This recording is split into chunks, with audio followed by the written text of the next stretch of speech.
wabarakatuh. Perkenalkan, nama saya adalah Syahrani, mahasiswa dari STIE Pembangunan Tanjung Pinang. Di sini saya akan membahas materi konsep dasar perilaku konsumen dan estimasi. Apa itu perilaku konsumen? Selain strategi pemasaran, aspek lain yang harus diperhatikan sebuah perusahaan adalah konsumen mereka sendiri.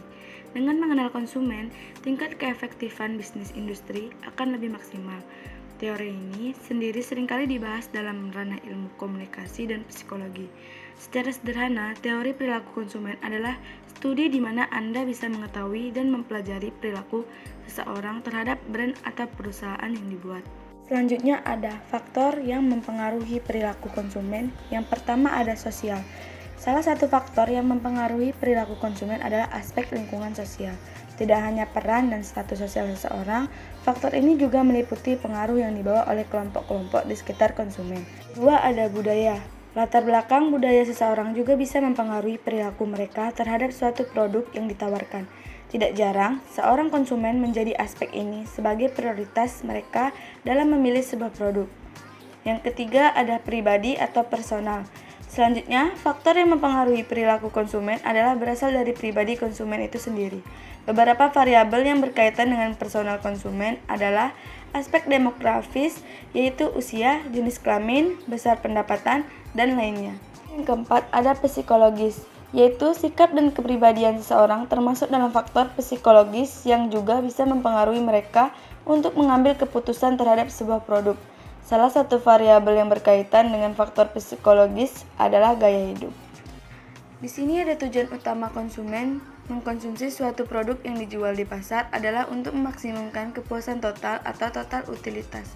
Pada dasarnya, konsep utilitas dalam ekonomi marginal mengacu pada kepuasan konsumen yang berkaitan dengan kepemilikan, penggunaan, konsumsi, atau manfaat dari suatu produk. Utilitas melekat pada produk itu mencerminkan kualitas memberikan kepuasan total pada konsumen yang mengkonsumsi produk itu. Dengan demikian, sumber dan penyebab dari utilitas adalah kualitas dalam arti luas yang dapat bersifat objektif maupun subjektif, tergantung dari pandangan konsumen itu. Karena utilitas merupakan inti pembahasan dari bab ini, berkaitan langsung dengan kualitas. Berikut ini akan dibahas lebih komprehensif kualitas yang berkaitan langsung dengan kepuasan konsumen. Fungsi utilitas total. Fungsi utilitas digambarkan oleh kurva indiferen. Fungsi utilitas juga menggambarkan adanya tingkat kepuasan mengkonsumsi sejumlah barang atau jasa pada jumlah tertentu.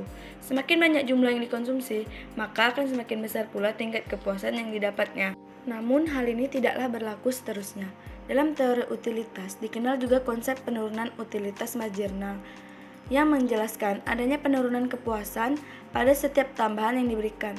Hal ini juga berimplikasi akan adanya suatu kepuasan total yang maksimal terhadap konsumsi suatu barang atau jasa. Selain teori-teori yang dijelaskan di atas, ada beberapa lagi teori turunan yang menjelaskan tentang fungsi utilitas. Dalam perkembangannya, teori tentang utilitas memicu timbulnya gerakan-gerakan pemikiran seperti aliran utilitarianisme yang menghendaki adanya usaha dari pemerintah untuk memaksimalkan utilitas total dari setiap anggota masyarakatnya dengan jalan pendistribusian pendapatan dari kalangan kaya kepada masyarakat miskin. Selanjutnya ada fungsi utilitas marginal. Utilitas marginal adalah kepuasan yang diperoleh dari mengkonsumsi unit tambahan barang atau jasa. Konsep marginal menopang banyak ide dalam ekonomi mikro seperti dalam menjelaskan mengapa kurva permintaan miring ke bawah. Berikut ini adalah contoh utilitas marginal ketika seseorang konsumen membeli lebih banyak barang atau jasa seperti permen. Dari tabel tersebut, utilitas total dari mengkonsumsi permen tambahan terus meningkat, mencapai 48 untuk 10 permen yang dikonsumsi. Tetapi utilitas marginal dari mengkonsumsi permen tambahan terus menurun. Penurunan utilitas marginal berarti bahwa konsumen mendapatkan kepuasan ekstra lebih sedikit dari setiap unit berikutnya yang dikonsumsi. Kita dapat menyimpulkan dari sini bahwa konsumen yang rasional tidak akan mau membayar uang sebanyak untuk unit-unit selanjutnya, dan oleh karena itu kesediaan mereka untuk membayar akan turun. Ini adalah salah satu alasan mengapa kurva permintaan konvensional untuk barang normal memiliki hubungan terbaik antara harga yang dibebankan dan jumlah yang diminta. Selanjutnya ada kurva indiferen. Kurva indiferen adalah kurva yang menghubungkan titik-titik kombinasi dari sejumlah barang tertentu yang dikonsumsi dan memberikan tingkat kepuasan yang sama, atau keadaan di mana konsumen berada dalam keadaan indiferen dalam mengkonsumsi berbagai jenis barang. Ciri-cirinya, kurva indiferen mempunyai nilai kemiringan negatif atau paling tidak tak pernah mempunyai nilai kemiringan positif. Hal ini berarti bahwa bila konsumsi suatu jenis barang ditambah, maka konsumsi barang lain harus dikurangi. Bentuk ekstrim dari kurva indiferen adalah sejajar sumbu vertikal dan sejajar sumbu horizontal. Bentuk kurva indiferen cembung ke origin atau titik nol. Hal ini menunjukkan derajat penggantian barang yang semakin menurun. Derajat penggantian ini digunakan untuk mengetahui berapa jumlah barang yang harus dikurangi untuk menambah barang lain agar kepuasan yang diterima tetap sama. Berikut ini merupakan contoh kurva indiferen. Sumbu X menunjukkan jumlah barang X, sedangkan sumbu Y menunjukkan jumlah barang Y. Misalkan seorang konsumen memiliki kombinasi jumlah barang yang dikonsumsi pada titik A, berarti ia mengkonsumsi barang X sebanyak X1 dan barang Y sebanyak Y1. Demikian juga bila di titik B, maka ia mengkonsumsi barang X sebanyak X2 dan barang Y sebanyak Y2.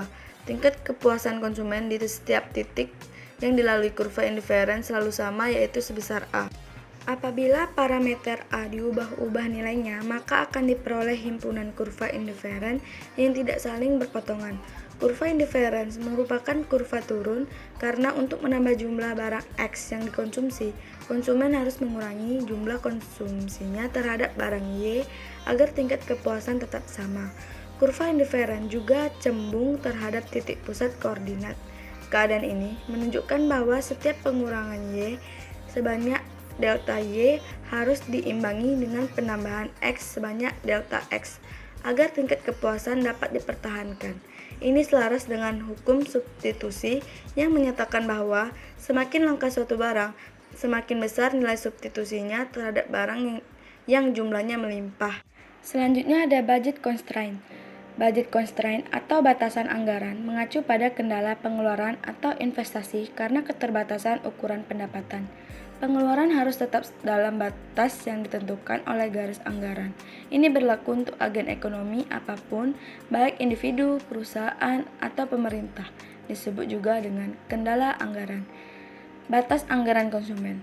Kendala anggaran membatasi pilihan konsumen. Mereka harus memilih kombinasi barang yang akan memaksimalkan kepuasan mereka, mengingat keterbatasan anggaran yang tersedia untuk mereka.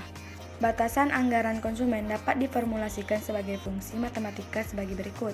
Pendapatan sama dengan PA kali QA tambah PB kali QB, di mana QA dan QB mewakili jumlah produk A dan B yang dikonsumsi, sedangkan PA dan PB mewakili harga dari masing-masing produk. Katakanlah seorang konsumen memiliki fungsi anggaran sebagai berikut. Pendapatan sama dengan Rp 100 kali QA ditambah Rp50 kali QB. Ketika konsumen tersebut memiliki pendapatan 1 juta dan ingin membeli produk A sebanyak 20 unit, maka dengan anggaran yang ada dia dapat membeli produk B sebanyak 960 unit. Berikut ini adalah kombinasi antara jumlah produk A dan B yang dapat dibeli oleh konsumen tersebut. Jika digambarkan dalam grafik, kombinasi jumlah barang tersebut akan membentuk garis horizontal sebagai berikut.